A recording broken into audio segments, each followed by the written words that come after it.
al Evangelio de Juan capítulo 4. Evangelio de Juan capítulo 4, verso 46. Juan 4, 46 dice: vino pues Jesús otra vez a Caná de Galilea, donde había convertido el agua en vino. Y había en Capernaum un oficial del rey cuyo hijo estaba enfermo. Cuando oyó que Jesús había llegado de Judea a Galilea, vino a él y le rogó que descendiese y sanase a su hijo, que estaba a punto de morir. Diga conmigo: a punto de morir. Entonces Jesús le dijo: si no viereis señales y prodigios, no creeréis. El oficial del rey le dijo: Señor, desciende antes que mi hijo muera. Jesús le dijo: ve, tu hijo vive. Diga conmigo: y el hombre creyó la palabra que Jesús le dijo y se fue. Cuando ya él descendía, sus siervos salieron a recibirle y le dieron nuevas diciendo: tu hijo vive. Entonces él les preguntó a qué hora había comenzado a estar mejor, y le dijeron: ayer a las 7 le dejó la fiebre. El padre entonces entendió que aquella era la hora en que Jesús le había dicho: tu hijo vive. Y creyó él con toda su casa. Amén. Vamos, denle un aplauso a esa palabra.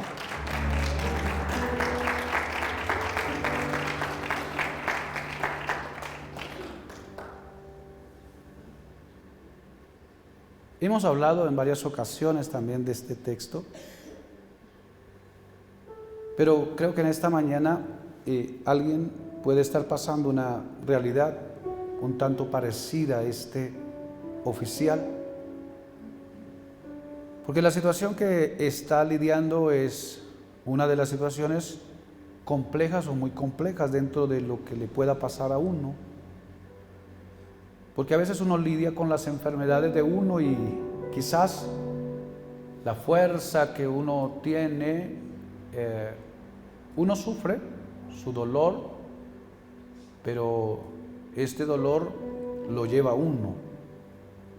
Cuando el enemigo o la realidad toca a los hijos o las hijas, a veces la situación se torna diferente. Para algunos, a veces más dolorosa que como si estuvieran viviendo una enfermedad ellos. Y entonces el hijo de él ha sido tocado por una enfermedad. No da muchas indicaciones de qué enfermedad, pero el hijo está enfermo. Él está lidiando con eso.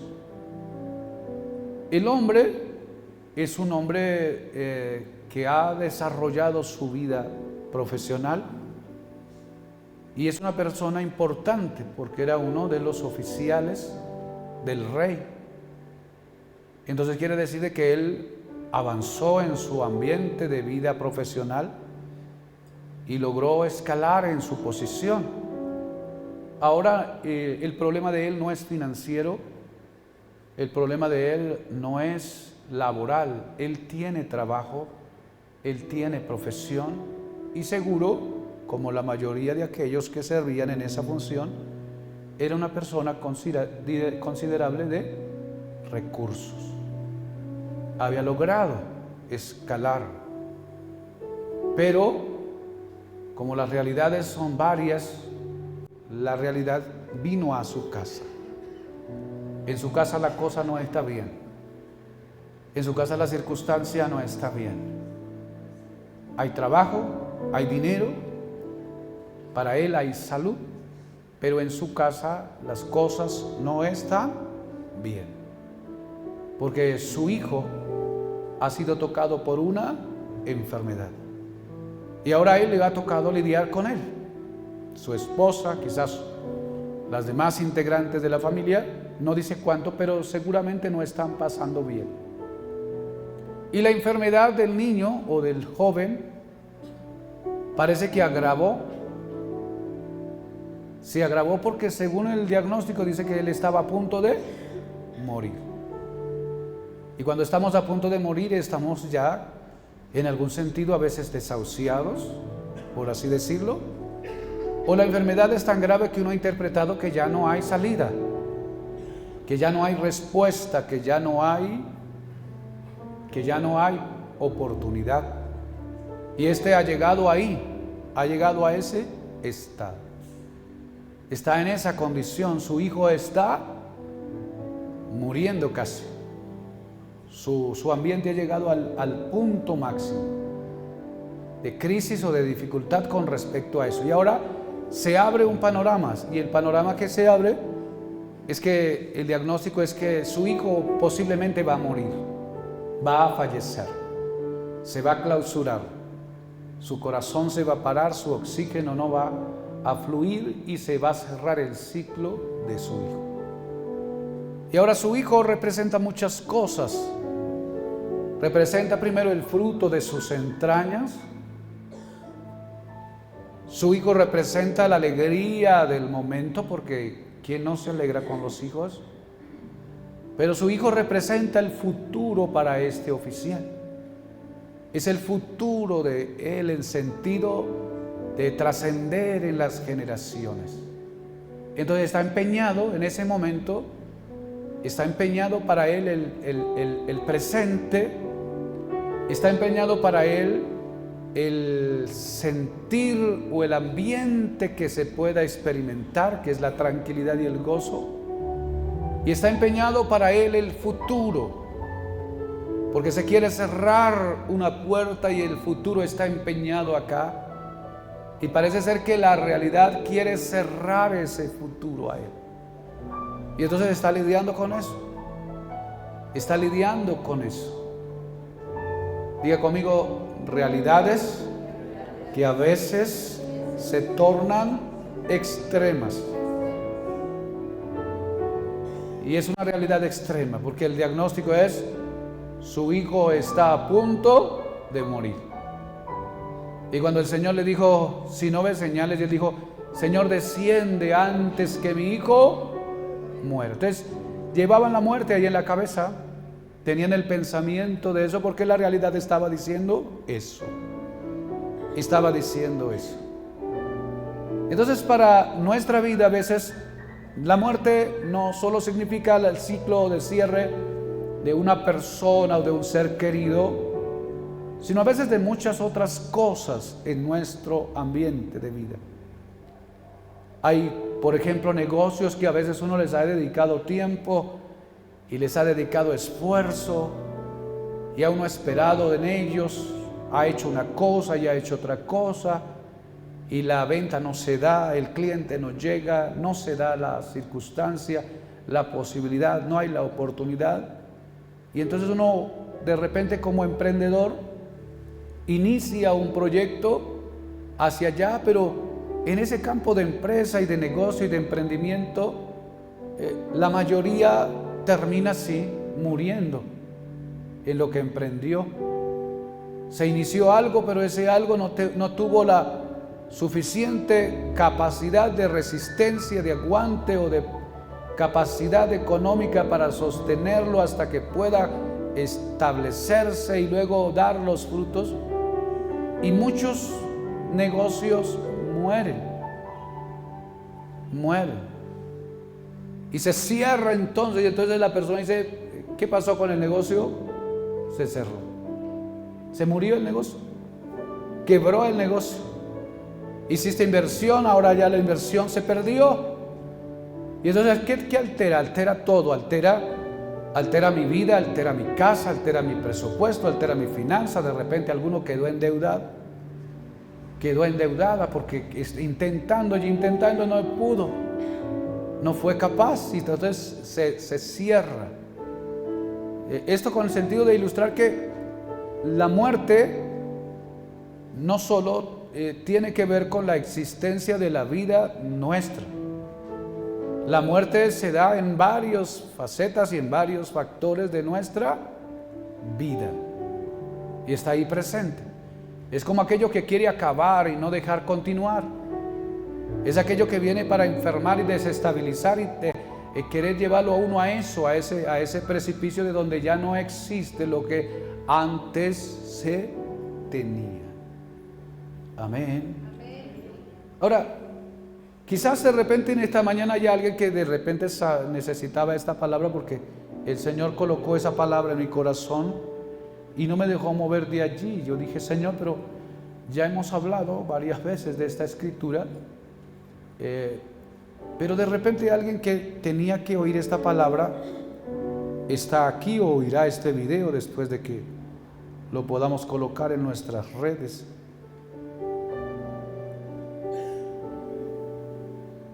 ¿Qué hizo el centurión, no el oficial? ¿Sí? El oficial del rey. Son detalles para que usted que está pasando una situación así, o si de repente a alguien le va a pasar, ¿sabe? Me acuerdo de que alguna vez en la ciudad de Quito, el Señor me llevó a una iglesia. Y cuando yo estaba predicando en la iglesia, el Espíritu Santo me dijo que le dijera a una persona que estaba allí, que tuviera confianza y esperanza para que pudiera lidiar con la pérdida. Para que pudiera lidiar con la pérdida.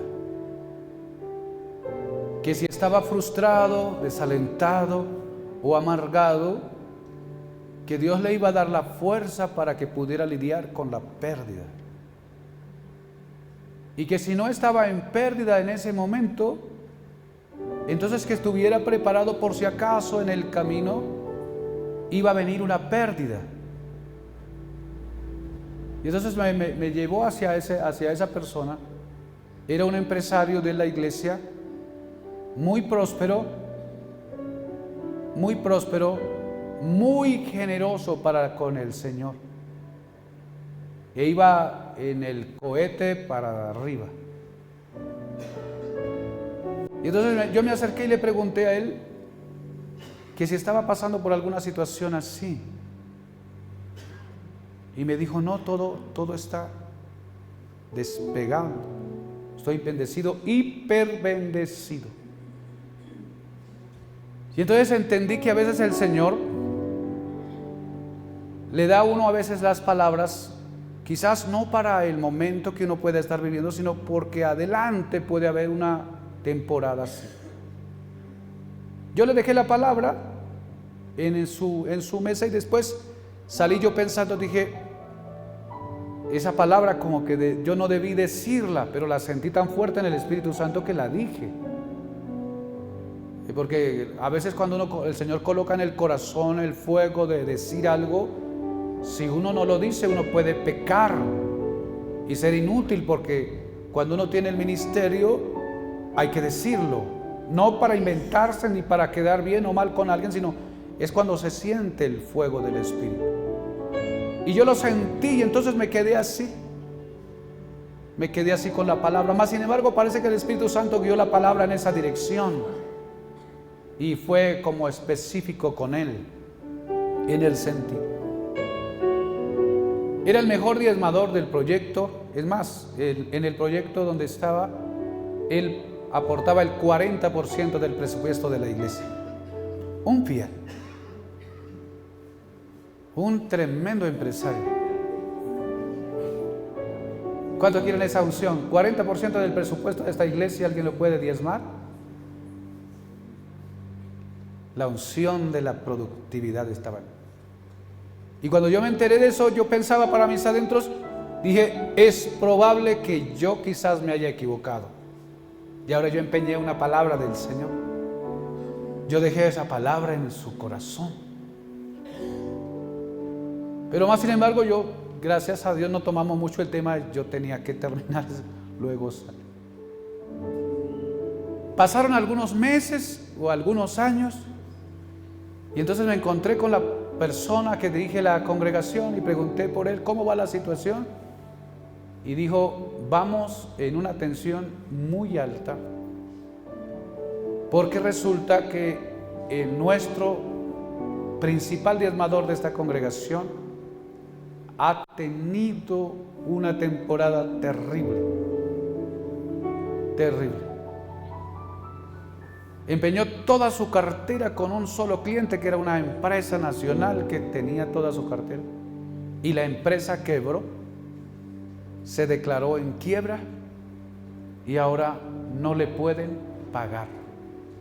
Y quedó empeñado todo su capital. Todo su capital.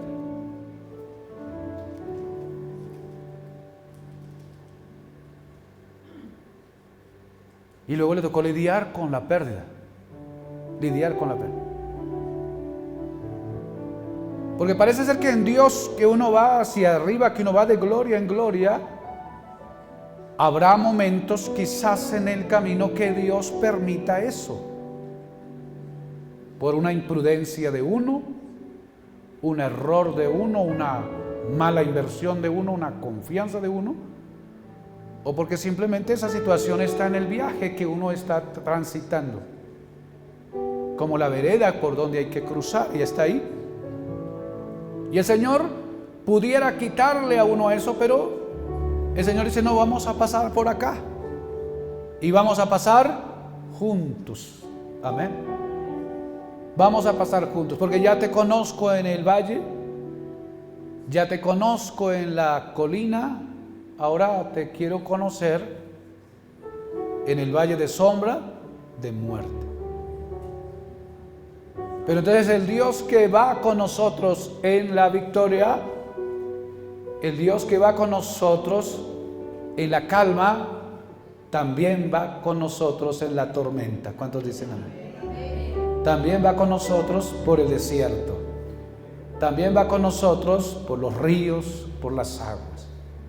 También va con nosotros en los hornos de fuego. También está con nosotros en el foso de los leones. ¿Cuántos dan gloria a Dios por eso? Y entonces es allí donde nosotros necesitamos tener equilibrio. Porque algunos cuando llegan ahí sintieron que Dios los dejó tirados. Sintieron que el Dios de la Escritura los abandonó. O es más, hay otros tan torpes, hablando para todos, que piensan que Dios los metió ahí a propósito. Los metió a propósito. Y Dios me metió aquí a propósito para matarme. No, no hace eso. El Dios de los cielos quiere que le conozcas en todas las etapas que puede ofrecer la Escritura o la vida. Y ahora va hacia adelante. Va hacia adelante. ¿Por qué le estoy diciendo esto? Tratando de explicar la palabra que salió en aquel momento para aquel empresario.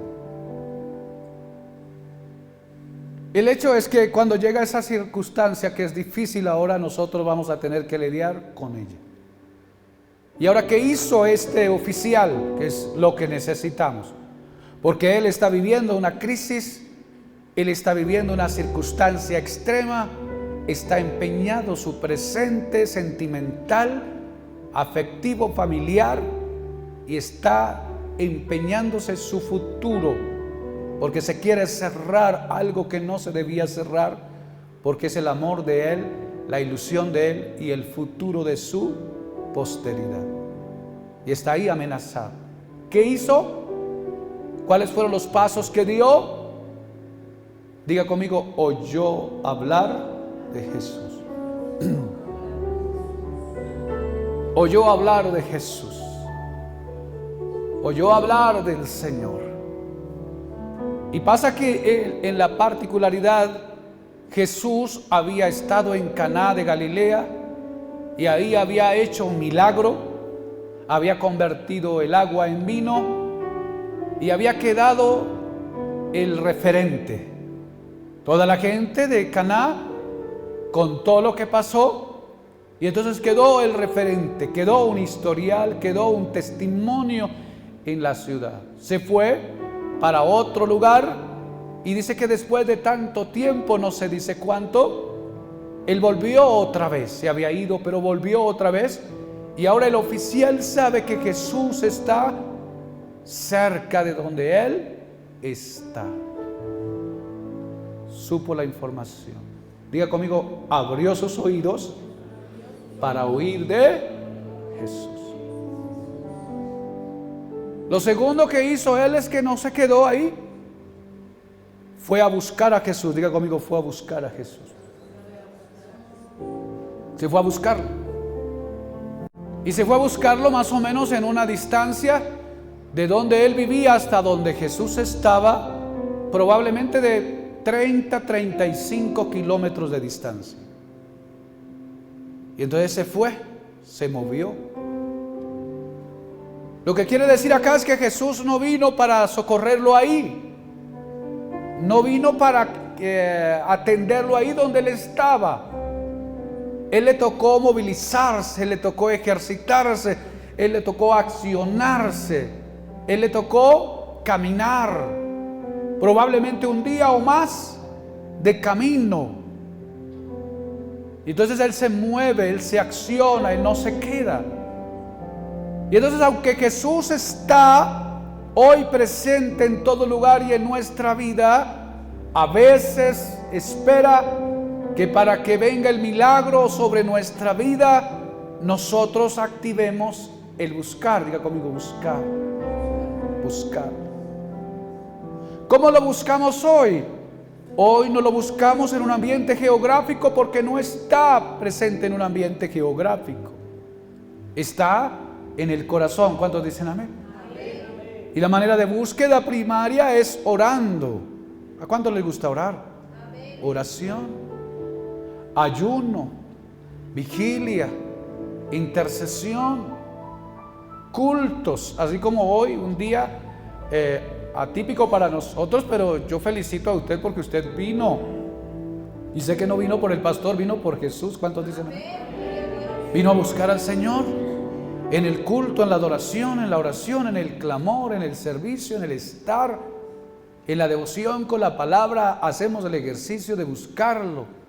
No te puedes quedar pasmado por allá, resentido y amargado que no sucede nada si no haces nada, porque el objetivo a veces de la crisis es que la crisis tiene que impulsarnos al Señor. ¿Cuántos dicen amén? La crisis tiene que movernos hacia Dios. Pero pasa que a veces muchos de nosotros tenemos un corazón tan natural y tan duro que en vez de movilizarnos al Señor nos rechazamos de Él. Y a veces la gente, cuando le llega una crisis, en vez de acercarse al Señor, se aleja. Cuando llega una crisis, en vez de correr hacia los pies de Cristo, se resiente, se amarga y dice: esto no sirve. Y yo no puedo entender el corazón de muchas personas, por lo menos en nuestra localidad, hablando de Ecuador, que me he encontrado varios casos en el camino. Encuentro gente resentida con Dios. Gente resentida con Dios. ¿Por qué no volvió a la iglesia? Se resintió con Dios. O sea, si se resintió con Dios, se enfadó con Dios, está peleando con Dios, está quizás odiando a Dios. Si un corazón llega hasta ahí, realmente, ¿con quién más no se puede resentir? Y entonces alguna vez pensando dije: si nuestras tradiciones culturales nos han dado la sensibilidad a nosotros para resentirnos con Dios porque Dios permitió una situación, ¿cuánto más no se va a resentir usted conmigo o con el hermano? Si tienes un corazón que puede resentirse con Dios, entonces ya no hay mucho que hacer. No hay mucho que hacer. Este no se quedó ahí en su dolor. Este no se quedó ahí en su tragedia. Este no se quedó ahí velando a que su hijo muriera. Él oyó que Jesús podía salvar, podía sanar, y entonces se fue en la búsqueda hacia Jesús. Y el que busca encuentra. ¿Cuántos dicen amén? El que busca, encuentra. Y lo encontró, llegó a donde estaba Jesús. Y cuando llega a donde está Jesús, ahora le hace una petición. Dice, el oficial del rey le dijo, Señor, a ver, ¿dónde está la petición? Cuando oyó que Jesús había llegado de Judea a Galilea, vino a él y le rogó, diga conmigo, le rogó que descendiese y sanase a su hijo. Y entonces la palabra clave allí es rogarle. Y rogarle va más allá de pedir. Rogarle va más allá de proponer. Rogarle va más allá de discutir. Rogarle es implorarle. Y el rogarle está ejercitando dentro de la vida interna de nosotros unas actitudes que son necesarias para la convivencia en el reino de los cielos. Y en el sentido de rogar está la humillación. Diga conmigo, humillación. Él se humilla. Porque el que ruega se humilla. Porque una cosa es que usted dice, dame, y dice, no, está bien. ¿No das? No me voy. Ayúdame. No, está bien. Nos quedamos ahí. Pero dar el otro paso de pedir, de solicitar, para rogar, quiere decir de que aquel se está humillando. ¿Sí? Se está humillando. Y es ahí donde nosotros tenemos el problema. Porque el problema de muchos para no resolver los conflictos o mover la mano de Dios es que tenemos una alta arrogancia en nosotros. Hay un ego en nosotros que no estamos dispuestos a ceder, y cuando hablamos de humillación sentimos que es lo peor. Tenemos algún sentido de dignidad allá adentro y estamos dispuestos a defender nuestro ser y nuestra percepción a capa y espada. Y quizás no estamos dispuestos a pelear a los golpes o lanzar quizás la lanza, pero sí a dar la vuelta y no volver. Porque nos ofenden, ¿sí? Nos ofenden. Y entonces ahora, Jesús sabe que su hijo se está muriendo. Y en vez de descender con él rápidamente, parece que lo reprochó. Le hace un reproche. Dice la escritura,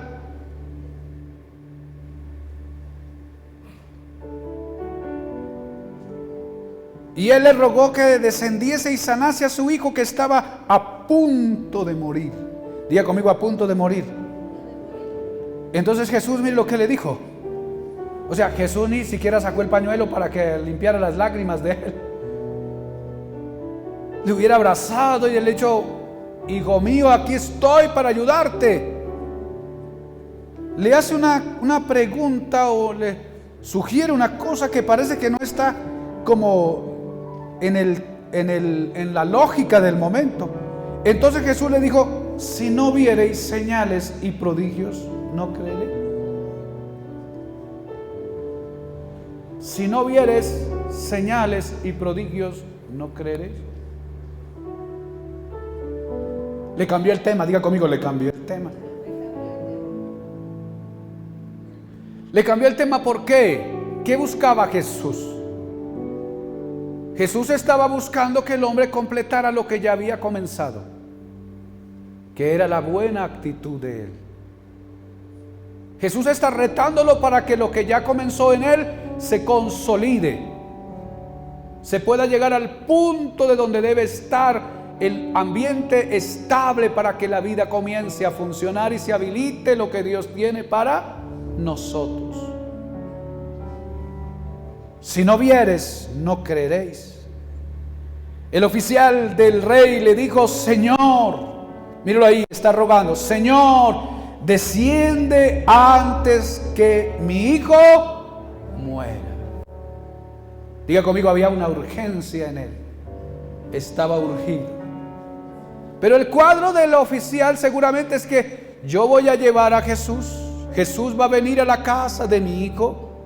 Él va a colocar sus manos sobre él. quizás lo va a untar con aceite y lo va a levantar. Pero Jesús no va a hacer eso.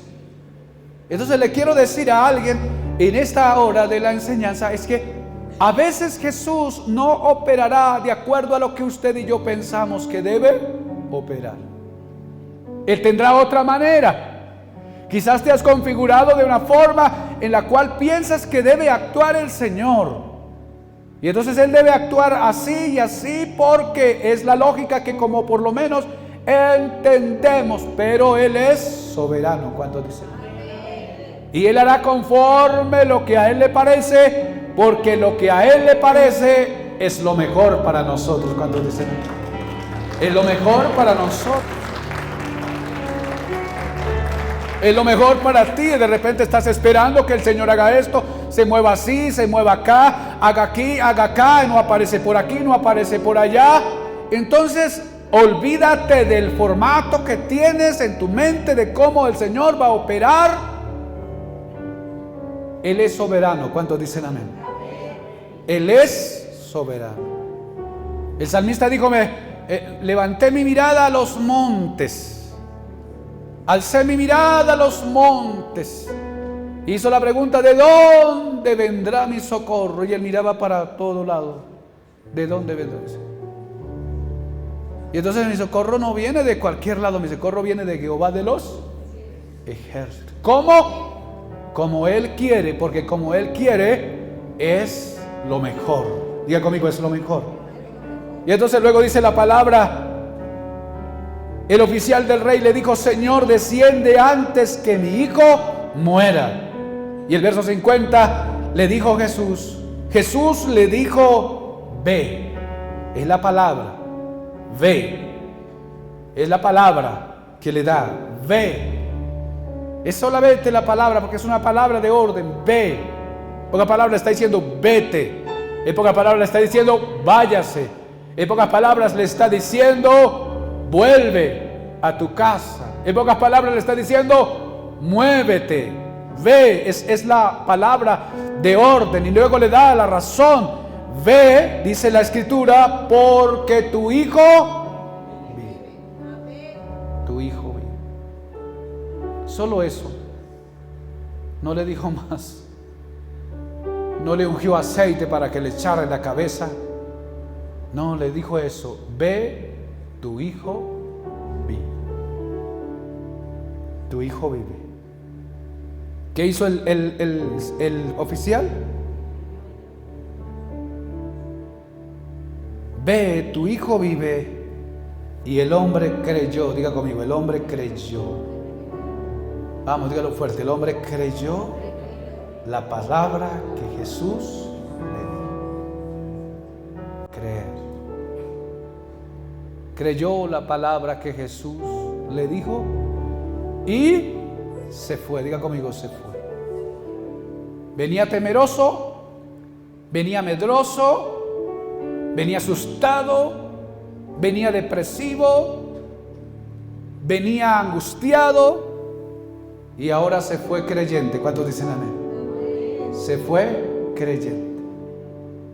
No había WhatsApp, textos de mensajes. No revisó el muro de Facebook para subir. No. Las informaciones duraban semanas y a veces meses para llegar de un lado a otro. Pero él recibió la palabra. Diga conmigo, recibió la palabra y la creyó. La creyó y se fue. Esa es una extraordinaria acción que necesitamos nosotros. Porque solo basta eso, la palabra. Porque es la palabra la que ejecuta el milagro. ¿Cómo trajo el Señor el mundo espiritual para arreglar eso? No lo alcanzamos a ver, pero el Señor ya le dio la palabra. Y si el Señor le dio la palabra, ya no era cuestión de si es o no es, si es viable o no es viable. El Señor solo le dio la palabra, ve, tu hijo vive. Y ahora él no empezó a discutir, ya le rogó lo suficiente, porque él le quería arrancar por lo menos una palabra. No empezó a pelear con Cristo, ni salió a visitar a los hermanos de alrededor diciendo: ¿a que no me visitó Jesús? No vino a mi auxilio. Yo fui, le rogué y no quiso venir. No empezó a envenenar a todos los otros hermanos porque deje de creer, porque en este lugar Cristo no hace lo que tiene que hacer. Pero Cristo ya hizo lo que tenía que hacer, y lo que tenía que hacer era sanar a su hijo. Pero no lo sanó de una manera presencial, lo sanó de una manera a distancia. ¿Cuántos dicen amén a eso? Ya tu hijo vive. Y él creyó la palabra. Seguro agarró los siervos porque no andaba solo. Se fue con los que estaban caminando un día 30 kilómetros, creyente en la dualidad de los sentimientos y de los pensamientos. Por un lado, la información de la muerte que estaba amenazando a su hijo, el estado de su hijo, el dolor por el futuro. Pero por otro lado estaba la palabra del Señor diciendo: tu hijo vive, tu hijo vive, tu hijo vive. Y él va caminando hacia allá con una palabra.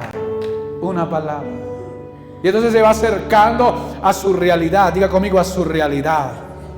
Se va acercando a su casa, se va acercando al lugar de donde estaba la tragedia. Y entonces los que estaban casi ya velando al hijo supieron que venía el amo por allá en las cuadras posteriores. Salieron corriendo para decirle. ¿Qué le dijeron?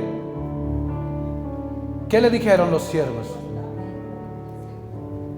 Lea conmigo. ¿Qué le dijeron los siervos? A ver.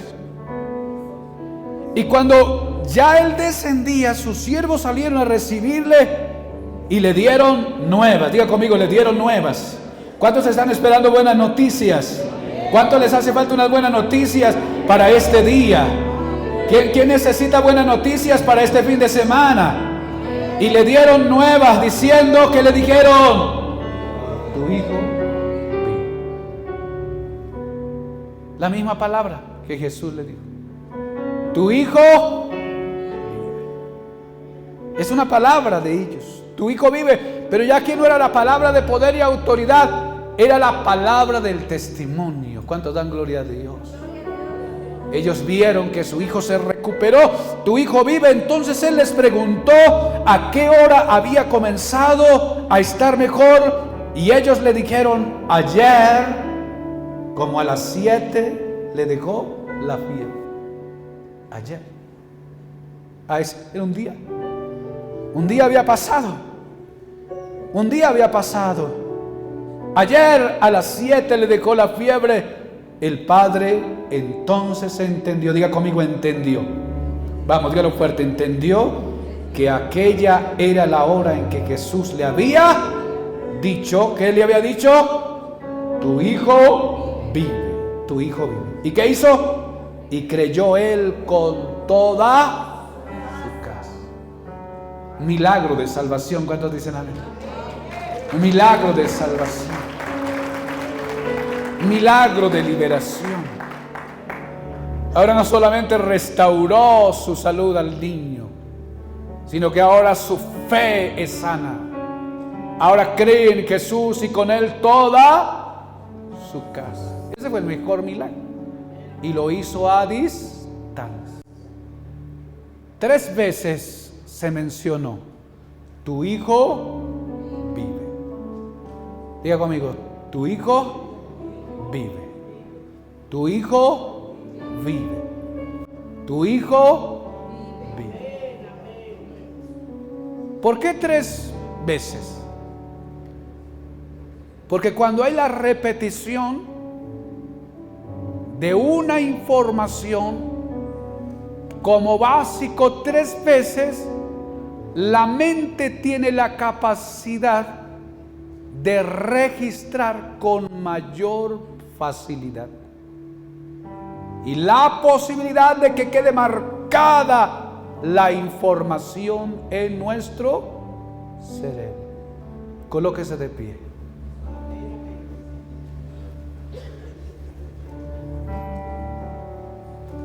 No sé cuántas tormentas estás pasando, ni cuál es la batalla que estás lidiando. Pero la palabra de esta mañana es esa. Tu hijo vive. Tu negocio vive. Tu trabajo vive. Tu relación vive. Tu salud vive. Tu estado financiero vive. Tu ministerio vive. Tus sueños viven. Tus anhelos viven. Y entonces, por cualquiera sea la tragedia que hayas venido, la circunstancia que hayas traído, entonces sal de acá creyente. ¿Cuántos dicen amén? Vete de acá creyente. ¿Y cuánto tendrás que recorrer para constatar la información veraz del cielo para él un día? Porque ellos dijeron ayer. Él dijo cuándo. Quiere decir que un día gastó de viaje. Un día entre una parte y la otra, pero ya había sucedido. En pocas palabras, es probable que tu problema ya esté solucionado cuando vuelvas a tu casa. Es probable que cuando comience la próxima semana, la realidad ya haya cambiado. Y entonces nos abrimos para este fin de semana para recibir buenas noticias. Buenas noticias. Estamos abiertos para recibir buenas noticias. Levante sus manos, Padre, en esta mañana. Sí, Señor. Levantamos a ti nuestras manos y nuestra realidad. Hemos venido por una palabra y la palabra ha salido, Señor. Y en esta mañana creemos, Señor, que nuestra realidad está resuelta. Que tú has operado, Señor, a distancia o de una manera milagrosa para arreglar el faltante, la deficiencia o la casi nulidad de nuestra realidad. Hoy estamos declarando, Señor, que el milagro ya está, que la sanidad ya está, que el cambio ya está, que la transformación ya está, que la libertad ya está, que la provisión ya está. Oh, tu hijo vive en esta mañana, tu hija vive en esta mañana. Aparta el temor que hay en tu corazón y la desconfianza de tu vida. Aparta todo ambiente contrario, porque tu hijo vive. Asegúrate en el Señor. Ya has hecho lo que tenías que hacer, ya has llorado, ya te has fatigado, ya te has asustado, ya has estado temeroso, ya has pensado que no hay futuro, ya has pensado que vas a quebrar, ya has pensado que lo tuyo no va a ser, ya has pensado que el dolor está fuerte, quizás ya te has amargado, ya te has frustrado, pero has venido a Cristo porque sabes que Él tiene la respuesta. Y en esta mañana entonces la palabra es: tu hijo vive. Tu hijo vive. Gloria al Señor. Y entonces hay un cambio y ahora una modificación. Porque aquí es donde dice la palabra que Él transforma nuestra tristeza en gozo y nuestro luto en alegría. Él lo puede hacer. Levante su mano y diga: Señor, en esta mañana yo recibo esta palabra y recibo este milagro. Declaro, Señor, que la palabra ya liberó mi sanidad. La palabra ya liberó mi prosperidad. La palabra ya liberó mi provisión. La palabra ya liberó mi bendición. Y en esta hora de la mañana yo creo que al regresar a mi realidad, Señor, en la distancia que requiera, habrá buena noticia y yo veré la recuperación.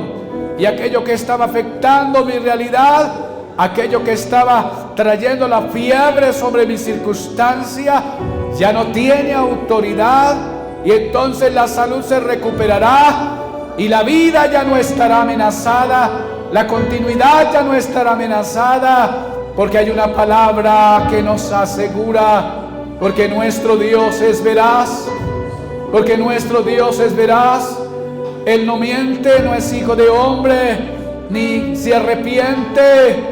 Él es Dios, es inmutable y su palabra es verdad. Así es que me aseguro en Él, me aseguro en su palabra, y yo creo que de esta ya he salido. Yo creo que de esta realidad ya he salido. Volveré a mi casa creyendo, volveré a mi realidad creyendo, y entonces veré las buenas nuevas para mi vida, en el nombre de Jesús.